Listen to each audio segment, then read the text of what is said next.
ce n'est pas la question d'un Dieu lointain, ni l'ordre d'un maître qui exige d'un serviteur. C'est l'invitation tendre d'un père à son enfant, d'un berger à son agneau, d'un ami qui désire être proche. C'est la même question que j'ai murmurée depuis le commencement des temps, « Veux-tu marcher avec moi ?» Dès le premier souffle de l'humanité, telle fut ma volonté. Dans le jardin d'Éden, avant que le péché et la douleur n'altèrent la création, je marchais avec l'homme. Je marchais avec Adam et Ève dans la fraîcheur du jour, non parce que j'avais besoin d'eux, mais parce que je les voulais. Je me délectais de leur rire, de leurs questions, de leur émerveillement devant le monde que j'avais fait. Chaque pas était communion, chaque parole était amour. Mais alors survint la fracture. Le péché entra, la honte les recouvrit, et quand je revins marcher, ils se cachèrent. Vois-tu, mon enfant? L'humanité n'a pas été créée pour fuir devant moi ou tu as été créé pour marcher avec moi. Pourtant le péché t'a fait éloigner point mais même à ce moment de séparation, mon cœur n'était pas de t'abandonner. Je l'ai revêti de vêtements, je promis un Rédempteur, je mis en marche le plan qui un jour ferait que je marcherais de nouveau non plus dans un jardin pour deux, mais dans un monde qui aspirait à l'espérance. Je suis venu parmi vous en tant qu'Emmanuel, Dieu avec nous, afin que de nouveau je puisse demander, « Veux-tu marcher avec moi ?» Quand je parcourais les routes de Galilée, poussiéreuses et inégales, je marchais non seulement pour atteindre des villages, mais pour atteindre des cœurs. J'ai choisi des disciples, non parce qu'ils étaient parfaits, mais parce qu'ils étaient prêts à marcher à mes côtés. Pierre, André, Jacques, Jean, pêcheurs aux mains calleuses et vies ordinaires laissèrent leur filet quand je dis « Viens, suis-moi ». Et en marchant avec moi, ils apprirent. Ils virent des yeux aveugles s'ouvrir, des lépreux être purifiés, des pécheurs trouver miséricorde. Ils trébuchèrent, oui. Ils doutèrent, ils eurent peur, ils discutèrent. Pourtant, ils marchèrent. Et chaque pas avec moi les transforma. Point mon enfant, je suis le même aujourd'hui. Je ne te demande pas de tout comprendre avant de faire le premier pas. Je ne te demande pas d'être assez fort, assez saint, assez sage. Je demande simplement, veux-tu marcher avec moi? Car c'est dans la marche que la transformation vient. Te souviens-tu de l'histoire que j'ai racontée à propos de la brebis perdue? Un berger avait 100 brebis, mais quand l'une s'égara, il la laissa et alla la chercher.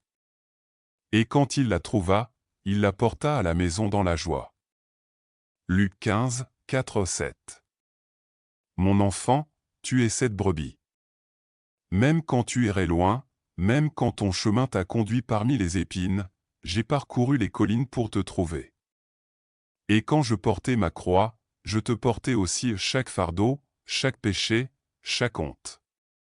Ma marche vers le calvaire fut pour que tu puisses marcher avec moi dans la liberté. Mais écoute-moi, cette invitation ne concerne pas seulement le passé, elle concerne ton présent et ton avenir. Marcher avec moi, c'est me faire confiance pour aujourd'hui, pour demain, pour chaque pas. Marcher avec moi, ce n'est pas avoir toutes les réponses, mais tenir ma main au milieu des questions. Marcher avec moi, ce n'est pas ne jamais trébucher, mais se relever parce que je te relève. Pense à Enoch, l'homme d'autrefois. L'Écriture dit simplement, Enoch marcha fidèlement avec Dieu, puis il ne fut plus, car Dieu le prit. Genèse 5h24. Quel témoignage! Non pas qu'il ait bâti des royaumes, non pas qu'il ait laissé des richesses, mais qu'il ait marché avec moi. Jour après jour, pas après pas, jusqu'à ce que marcher avec moi sur la terre devienne marcher avec moi pour l'éternité. Voilà ce que je désire pour toi, bien-aimé. Pas une religion distante, pas des rituels vides, pas une obéissance motivée par la peur, mais une marche. Une relation vivante et respirante où ton cœur bat en harmonie avec le mien. Quand Abraham marcha avec moi, je l'appelais mon ami. Je dis, marche devant moi avec fidélité et sois intègre. Genèse 17h01. A-t-il échoué? Oui, souvent. Mais il continua de marcher. Et à travers lui, je fis naître une promesse qui bénirait des nations. Quand Moïse marcha avec moi, je lui parlais face à face, comme un homme parle avec son ami. Exode 33, 11. Quand David marcha avec moi, même s'il pécha gravement, il fut appelé un homme selon mon cœur parce que quand il tombait, il revenait point. Vois-tu le schéma? Marcher avec moi n'est pas une question de perfection, c'est une question de direction. C'est choisir, encore et encore, de te tourner vers moi plutôt que de t'en détourner. Maintenant, mon enfant, laisse-moi porter cette invitation dans ta vie aujourd'hui. Tu marches tant de chemins. Certains mènent au succès, d'autres à la déception, d'autres à la solitude. Tu parcours la route du travail, la route de la famille, la route des rêves et des luttes. Mais je te demande, marches-tu ces routes avec moi, ou les traverses-tu seul? Quand tu te lèves le matin, ton premier pas est-il en ma présence, ou te précipites-tu en avant, chargé d'inquiétude? Quand tu fais face à la tentation, y entres-tu seul, ou prends-tu ma parole pour lumière? Quand le chagrin saisit ton cœur, te retires-tu, ou marches-tu avec moi vers mon réconfort? J'ai dit à mes disciples, venez à moi, vous tous qui êtes fatigués et chargés, et je vous donnerai du repos. Matthieu 11h28. Marcher avec moi n'est pas fait pour t'épuiser, c'est fait pour te libérer. Mon joug est facile et mon fardeau léger, parce que je porte ce que tu ne peux pas porter. Pense aux disciples sur le chemin d'Emmaüs après ma résurrection. Leur cœur était lourd, leurs espérances brisées. Ils marchaient et parlaient de désespoir. Pourtant je vins à leur côté. Ils ne me reconnurent pas d'abord, mais je leur expliquai les Écritures, je leur rappelai les promesses, et leurs cœurs brûlèrent en eux. Luc 24h32. Ce n'est qu'en rompant le pain qu'ils virent clairement que j'étais avec eux. Mon enfant, combien de fois as-tu marché dans la douleur, sans savoir que j'étais à tes côtés? Combien de fois t'es-tu demandé si j'étais proche, alors que tout le temps je parlais, guidais, attendant que tes yeux s'ouvrent? Alors je demande encore, veux-tu marcher avec moi? Pas seulement dans les moments de bénédiction, pas seulement lorsque le chemin est facile, mais aussi dans les vallées, dans les tempêtes, dans les déserts. Car je suis le Dieu qui marche avec toi partout. Le prophète Ésaïe a consigné ma promesse, quand tu passeras par les eaux, je serai avec toi, quand tu passeras par les fleuves, ils ne te submergeront point, quand tu marcheras au milieu du feu, tu ne seras pas brûlé. Ésaïe 43, 2. Remarque, je n'ai pas dit que tu éviterais les eaux ou le feu, mais que je serai avec toi dedans. Marcher avec moi ne signifie pas échapper aux épreuves, cela signifie les surmonter avec moi à tes côtés. Mon enfant, je me tiens à la porte et je frappe. Si tu entends ma voix et que tu ouvres, je rentrerai et je marcherai avec toi. Apocalypse 3h20. Mais je ne me forcerai pas sur toi. L'amour ne force jamais, il invite. Alors me voici, tendant la main, murmurant à ton cœur, veux-tu marcher avec moi? Maintenant que tu as entendu mon invitation, laisse-moi marcher plus loin avec toi. Car marcher avec moi n'est pas un pas unique, c'est un voyage. Et tout voyage exige confiance, persévérance et foi. Quand j'appelais mes disciples, je ne leur ai pas révélé tous les détails du chemin où nous allions. Je ne leur ai pas remis une carte, ni promis la facilité. J'ai simplement dit, suivez-moi. Et pas à pas, ils apprirent que marcher avec moi ne consistait pas à connaître d'avance la destination, mais à faire confiance à celui qui conduit. Et la foi, mon enfant, n'est pas la vue. Ce n'est pas avoir toutes les réponses, ni voir chaque tournant à l'avance.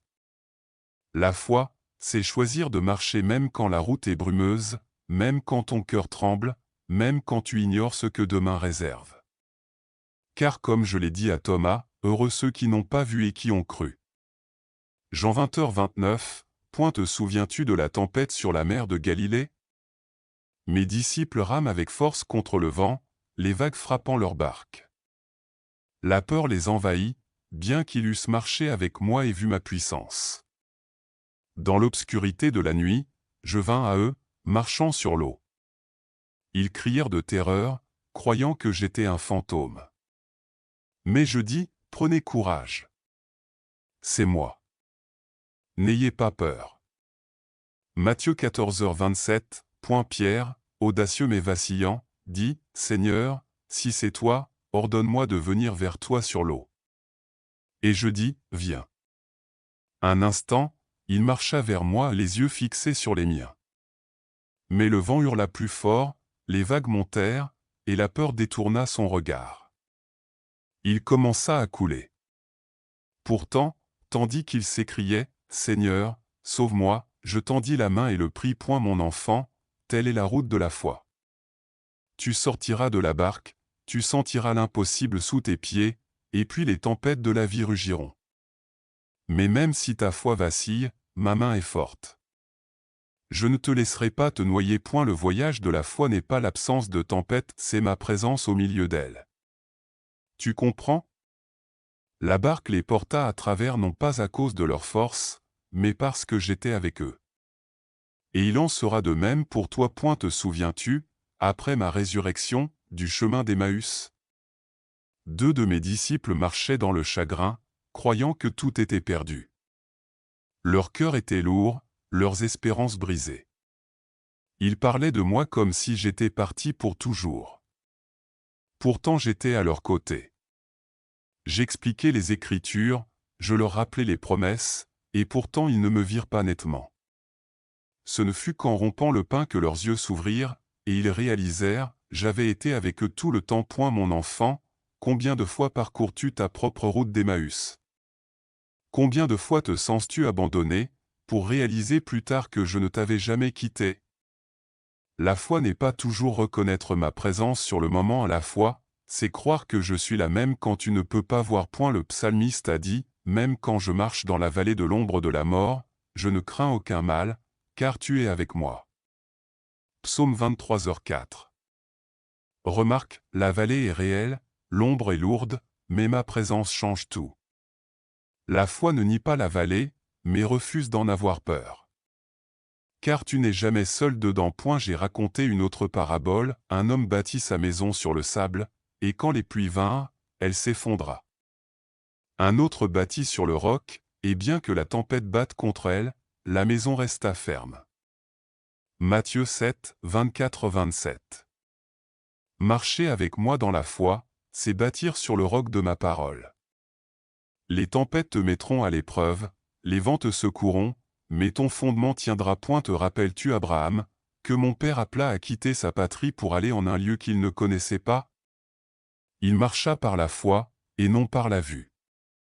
Il trébucha parfois, oui, mais il continua de marcher. Et à travers lui, une alliance fut accomplie. La foi ne signifie pas que tu ne vacilles jamais, cela signifie que tu continues d'avancer. Mon enfant, ce chemin ne sera pas toujours facile. Parfois la route est étroite, parfois raide, parfois solitaire. Tu feras face à des voix qui te diront de rebrousser chemin, de choisir la voie facile.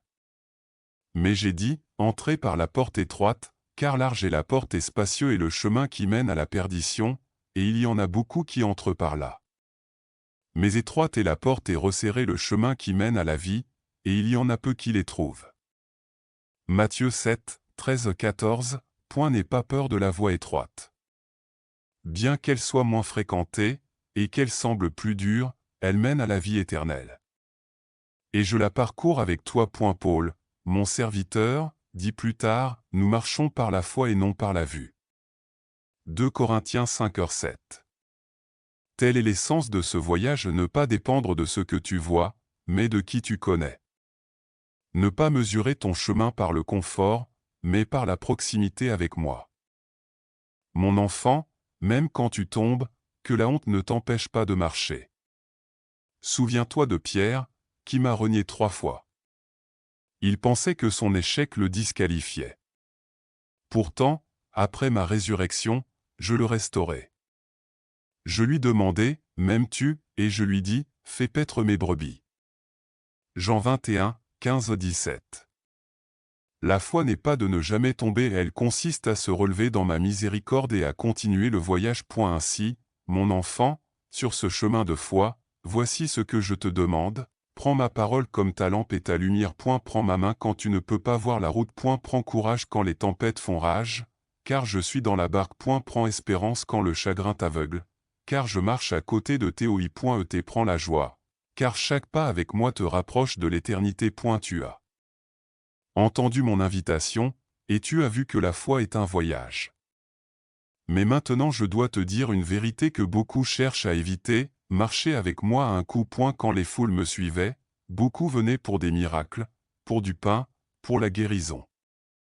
Elles aimaient mes paroles quand je parlais de bénédiction, mais lorsque je parlais d'abandon, beaucoup se détournèrent. Car je disais clairement, si quelqu'un veut être mon disciple, qu'il renonce à lui-même, qu'il prenne sa croix chaque jour et qu'il me suive. Luc 9h23. Mon enfant, comprends ceci, un marcher avec moi n'est pas un chemin de confort, mais un chemin de transformation. Le monde te dira de courir après tes désirs, de te mettre en premier, de t'accrocher fermement à tout ce que tu possèdes. Mais je t'appelle à poser ta vie. Car celui qui voudra sauver sa vie la perdra, et celui qui perdra sa vie à cause de moi la trouvera. Matthieu 16h25. Te souviens-tu du jeune homme riche? Il vint à moi avec empressement, demandant, « Que dois-je faire pour hériter la vie éternelle ?» Il avait observé les commandements, et pourtant son cœur demeurait attaché à ses richesses. Je le regardai avec amour et dis, « Il te manque une chose. Va, vends tout ce que tu as, donne aux pauvres, et tu auras un trésor dans le ciel. Puis viens, suis-moi. » Marc 10h21. Mais il s'en alla tout triste, car le prix lui semblait trop élevé. Mon enfant, la tragédie n'était pas sa richesse, c'était son refus d'abandonner. Marcher avec moi signifie desserrer ta prise sur tout ce qui t'attache. Car rien dans ce monde ne peut se comparer au trésor que représente la marche avec moi. J'ai raconté une autre parabole, le royaume des cieux est semblable à un trésor caché dans un champ, un homme le trouva, le cacha de nouveau, puis, dans sa joie, alla vendre tout ce qu'il avait et acheta ce champ. Matthieu 13h44. Pour le monde, cela ressemble à une perte. Pour le ciel, c'est un gain. Quand tu verras vraiment la valeur de marcher avec moi, tu mettras volontiers tout le reste de côté. Mais écoute-moi, le coût n'est pas seulement matériel. Il peut s'agir du prix de la réputation, des relations, des conforts auxquels tu t'accrochais autrefois. Mes disciples quittèrent leur filet, leur maison, leurs anciennes vies. Matthieu quitta son poste de collecteur d'impôts. Pierre quitta sa barque. Jacques et Jean laissèrent leur père dans la barque avec des gens à gages. Ils marchèrent vers l'incertitude, mais en moi ils trouvèrent la veille. Et la route que je parcourus n'était pas celle des couronnes et des trônes, mais celle d'une croix. Et je leur dis, et je te dis maintenant, le disciple n'est pas au-dessus du maître, ni le serviteur au-dessus de son Seigneur. Matthieu 10h24. S'ils m'ont persécuté, ils vous persécuteront aussi. Mais n'aie pas peur. Car grand est ta récompense dans les cieux. Te souviens-tu de la route étroite dont je parlais? Étroit est le chemin et resserrée la porte qui mène à la vie, et il y en a peu qui la trouvent.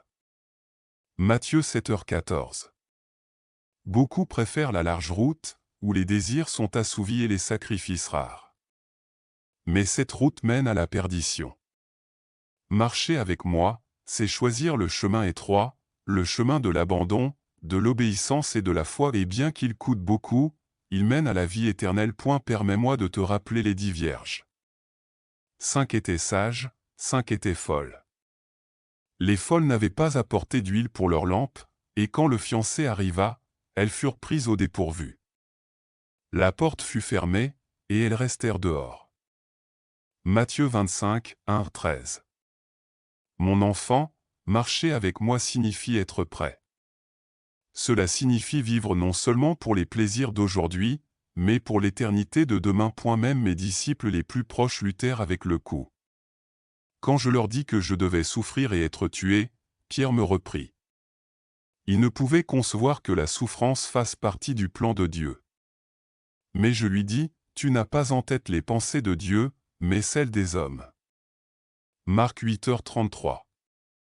Car ma voix était une croix, et leur voix les conduirait aussi au sacrifice. Jacques fut martyrisé, Pierre crucifié, Jean exilé, Paul battu et emprisonné. Pourtant aucun ne regretta le prix à payer. Paul lui-même déclara « J'ai tout regardé comme une perte à cause de l'excellence de la connaissance de Jésus-Christ mon Seigneur. » Philippiens 3h08, « Mon enfant, n'aie pas peur quand la marche avec moi paraît coûteuse. Ce que tu remets pour moi n'est jamais vraiment perdu. Celui qui quitte maison, frère, sœur, père, mère, enfant ou champ à cause de moi recevra 100 fois plus et héritera la vie éternelle. » Matthieu 19h29, « Marcher avec moi, c'est échanger des plaisirs temporaires contre une joie éternelle, des trésors éphémères contre une gloire durable, des applaudissements superficiels contre le sourire éternel du Père. Mais ne te méprends pas, le coût n'est pas pour gagner mon amour, car mon amour est donné gratuitement. Le coût est l'abandon de tout ce qui t'empêche de marcher près de moi. C'est laisser aller les poids qui te ralentissent, les péchés qui t'enchaînent, et les idoles qui te distraient. Mon enfant, mon chemin signifiera parfois le rejet. Le monde pourra se moquer de ta foi, des amis pourront mal te comprendre, ta famille pourra ne pas croire. Mais souviens-toi, on s'est aussi moqué de moi. On disait que j'étais possédé par un démon, que j'étais un glouton, un ami des pécheurs. On m'a craché dessus, frappé, couronné d'épines. Et pourtant, j'ai enduré cela pour la joie qui m'était proposée, la joie de te racheter, de marcher avec toi pour toujours. Alors, quand tu ressens l'aiguillon du rejet à cause de moi, réjouis-toi. Car grande est ta récompense dans les cieux. Tu ne marches pas en vain. Maintenant tu as entendu parler de l'invitation et du coût. Mais je ne veux pas que tu penses que marcher avec moi n'est que fardeau, sacrifice ou tristesse. Non, mon enfant, il y a une joie profonde, à chaque pas avec moi. Quand je suis venu dans ce monde, l'annonce de l'ange était claire, je vous annonce une bonne nouvelle, qui sera pour tout le peuple le sujet d'une grande joie. Luc 2h10. Le chemin auquel je t'appelle n'est pas celui du désespoir, mais de la vie en abondance. Car j'ai dit à mes disciples, je vous ai dit ces choses afin que ma joie soit en vous et que votre joie soit parfaite. Jean 15h11, pense au moment où j'ai marché parmi les gens. Ne me suis-je pas assis à des tables, partageant des repas avec des collecteurs d'impôts et des pécheurs? N'ai-je pas accueilli les enfants dans mes bras alors que d'autres voulaient les repousser? N'ai-je pas changé l'eau en vin à un festin de noces, montrant que le royaume de Dieu n'est pas seulement solennité, mais aussi célébration? Les pharisiens ne pouvaient pas comprendre cela. Ils me critiquaient, disant que je mangeais trop librement, que j'accueillais les mauvaises personnes. Mais je suis venu pour que la joie soit rendue au cœur brisé. Car j'ai dit, ce ne sont pas ceux qui se portent bien qui ont besoin de médecins, mais les malades. Je ne suis pas venu appeler des justes, mais des pécheurs. Marc 2h17, et quand les pécheurs se repentaient, quelle joie remplissait le ciel. Je t'ai raconté les paraboles de la brebis perdue, de la pièce perdue, du fils perdu, et dans chacune, il y avait réjouissance. Le berger porta la brebis sur ses épaules en rentrant, appelant ses amis et voisins, « Réjouissez-vous avec moi, car j'ai retrouvé ma brebis qui était perdue. » Luc 15h06. La femme qui retrouva sa pièce cria de joie. Et le père qui étreignit son fils prodigue déclara, « Il fallait bien se réjouir, car ton frère que voici était mort, et il est revenu à la vie, il était perdu, et il est retrouvé. » Luc 15h32, Mon enfant, le ciel est un lieu de joie. Et quand tu marches avec moi, tu portes cette joie dans ta veille. Il y eut de la joie quand je multipliai les pains et les poissons. Des milliers étaient affamés, mais en mangeant, ils s'émerveillèrent de l'abondance. Ils goûtèrent non seulement le pain, mais la générosité du cœur du Père. Il y eut de la joie quand je ressuscitai la fille de Jaïru, quand je touchai le lépreux et qu'il fut purifié, quand je dis au paralytique, « Lève-toi, prends ton lit et rentre chez toi. » Marc 2h11. Chaque miracle était un avant-goût de la joie du ciel qui éclatait sur la terre. Mais écoute bien, la joie ne réside pas seulement dans les miracles. La joie est dans la marche quotidienne avec moi. La joie est de savoir que tes péchés sont pardonnés, que ton nom est écrit dans le livre de vie. J'ai dit à mes disciples, ne vous réjouissez pas de ce que les esprits vous sont soumis, mais réjouissez-vous de ce que vos noms sont écrits dans les cieux. Luc 10h20, Mon enfant, la joie n'est pas l'absence de tristesse. J'ai pleuré au tombeau de Lazare, j'ai gémi à Gethsémané, j'ai souffert sur la croix. Et pourtant, même alors, je portais la joie, car je voyais le fruit qui allait venir. L'Écriture dit, en vue de la joie qui lui était proposée, il a souffert la croix. Hébreux 12h2. Cette joie, c'était toi à racheter, pardonner, marchant avec moi pour toujours. Alors, quand tu marches avec moi, attends-toi à la joie même au cœur des épreuves. Attends-toi à la paix même dans les tempêtes. Attends-toi au rire même dans les larmes.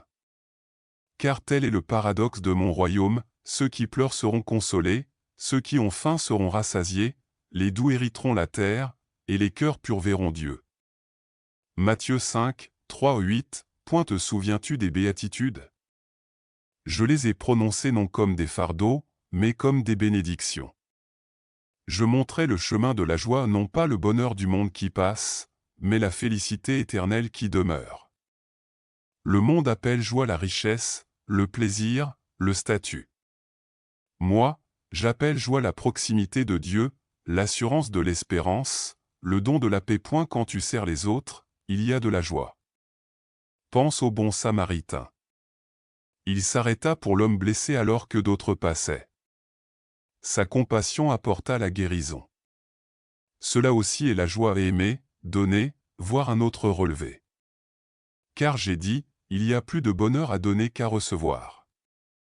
Acte 20h35, Quand tu pardonnes, il y a de la joie. Quand tu relâches l'amertume et marches dans la miséricorde, ton cœur est libéré. Quand tu aimes tes ennemis, quand tu pries pour ceux qui te persécutent, tu goûtes la joie du ciel. Car rien ne t'enchaîne plus que le non-pardon, et rien ne te libère plus profondément que la miséricorde. Et quand tu demeures en moi, la joie déborde. Je suis le CEP, vous êtes les sarments. Celui qui demeure en moi et en qui je demeure porte beaucoup de fruits.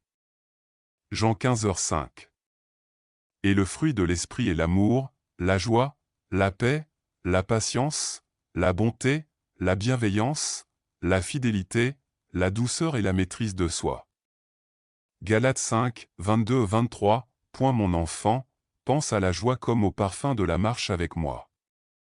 Elle ne peut pas être fabriquée par l'effort, mais elle coule naturellement lorsque tu demeures en moi. J'ai dit à mes disciples, la femme, lorsqu'elle enfante, éprouve de la tristesse parce que son heure est venue, mais lorsqu'elle a donné le jour à l'enfant, elle ne se souvient plus de sa détresse, à cause de la joie qu'elle a de ce qu'un homme est né dans le monde. Jean 16h21. Il en sera ainsi pour toi. Tes tristesses actuelles peuvent paraître lourdes, mais la joie viendra. Les pleurs peuvent durer une nuit, mais la joie vient le matin. Psaume 30, 5, Et un jour, mon enfant, ta joie sera pleine et sans fin. Car je promets, j'essuierai toute larme de tes yeux. Il n'y aura plus de mort, ni de deuil, ni de cris, ni de douleur. Les premières choses auront disparu, et je ferai toutes choses nouvelles. Apocalypse 21, 4-5.